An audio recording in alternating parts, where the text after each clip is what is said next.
તો આણંદના જીટોડિયા ગામના તળાવને ખાલી કરવા માટે મહાનગરપાલિકા દ્વારા ડમકી મૂકી પાણી ઉલેચવામાં આવતા તળાવના દૂષિત પાણી જીટોડિયા ચાવડાપુરા માર્ગ પર ફરી વળતા છેલ્લા 10 દિવસથી ભર ઉનાળે ચોમાસા જેવો માહોલ સર્જાયો છે। તેમજ માર્ગ અવરજવર માટે બંધ થઈ જતા લોકોમાં આક્રોશ પ્રવર્તી ઉઠ્યો છે અને રોડ પર પાણી ભરાતા તેમજ ખાડા પડવાના કારણે બાઇક અને સાયકલ ચાલકો પડી જતા ઈજાઓ પહોંચવાના પણ બનાવો બની રહ્યા છે।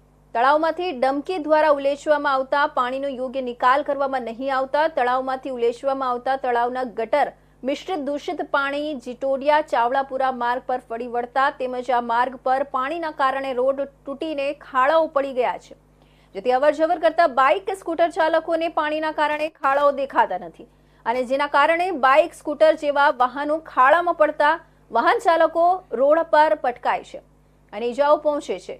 સ્થાનિક લોકોના જણાવ્યા અનુસાર છેલ્લા 10 દિવસથી માર્ગ પર પાણી ફરી વળતા ભર ઉનાળે ચોમાસા જેવો માહોલ સર્જાયો છે અને લોકો તળાવનું ગટર મિશ્રિત દૂષિત પાણી ડહોળીને અવરજવર કરવા મજબૂર બન્યા છે।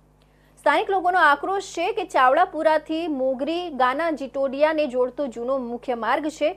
અહીંયા દરરોજ અનેક વાહનો અને રાહદારીઓ પસાર થાય છે, પરંતુ માર્ગ પર પાણી ફરી વળતા લોકો પરેશાન થઈ ઉઠ્યા છે અને તળાવમાંથી ઉલેચાતા પાણીનો યોગ્ય નિકાલ કરવામાં આવે તેવી સ્થાનિકો માંગ કરી રહ્યા છે।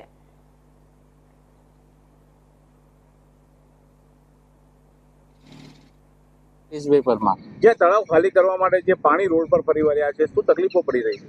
એટલે છેલ્લા 10 દિવસથી આ રસ્તો બંધ જ થઈ ગયો છે, જવાતું જ નથી અને આમ ગોળ ફરીને જવું પડે છે આગળ ક્રિષ્ના કોર્નર બાજુથી, એટલે ખાસી તકલીફ પડે છે અને દિવસે તો આ બાજુ જે લોકો જાય છે એમને ઘણી તકલીફ પડે છે।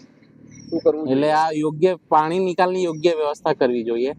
આ જે કાંસ જે છે મોગરી જાય છે એ ખુલ્લો કરીને કાંસમાં પાણી છોડવામાં આવે તો એ ઝડપથી આ પાણી બહાર નીકળી શકે એમ છે અને આ રસ્તો લોકો માટે ચાલુ થઈ શકે એમ છે।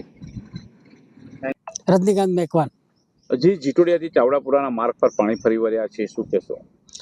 અમે કેવું છે તળાવનું પાણી છે ચોમાસામાં છલોછલ થઈ જાય છે, ચોમાસામાં રસ્તો બંધ થાય છે, રોડ ઉપર પાણી ફરે છે, જેથી મોગરવાળા કે જીરુડા જેવું હોય તો ચાવડાપુરાના રહીશોને તકલીફ પડે છે। અત્યારે મહાનગરપાલિકા દ્વારા તળાવ ખાલી કરવા એ જે પાણી ખરું એ મેઇન રોડ ઉપર આવી ગયું છે, લગભગ 1.5-2 ફૂટ ઉપર પાણી છે, એટલે તમારું કોઈ પણ વાહન લઈને જઈ શકો નહીં। એટલે પાછળનો રસ્તો અમારો બંધ થઈ ગયો છે મોગરી જીરુડા જવા માટેનો, પ્લસ આગળ મેઇન રોડ ઉપર જે છે સેન્ટ ઝેવિયર સ્કૂલવાળા રસ્તા ઉપર ત્યાં પણ શું છે કે પાઇપો નાખી અને ખાલી પુરાણ કર્યું છે। રસ્તો એટલો ઉબડ-ખાબડવાળો છે કે ના પૂછો વાત। હમણાં પિનલ પાર્ક સોસાયટીમાં એક વૃદ્ધ 91 વર્ષના પડી ગયા અને એમને તકલીફ થઈ, 108 અંદર જઈ શકી નથી અને એમને જોડીમાં નાખી અને 108માં લઈ ગયા, દવાખાને લઈ ગયા છે, જે એમને ઓપરેશન કરાવ્યું છે। એટલે આવી પરિસ્થિતિ છે અત્યારે તમારું કોઈ મોટું વાહન લઈને અંદર આવો હોય તો આવી શકાય નહીં। ઇવન તમારી સિંગલ વ્હીકલ લઈને જાઓ ને તો એટલા બધા ખાડા છે કે ક્યાં ચલાવવું એ જ ખબર ના પડે, એટલો ખરાબ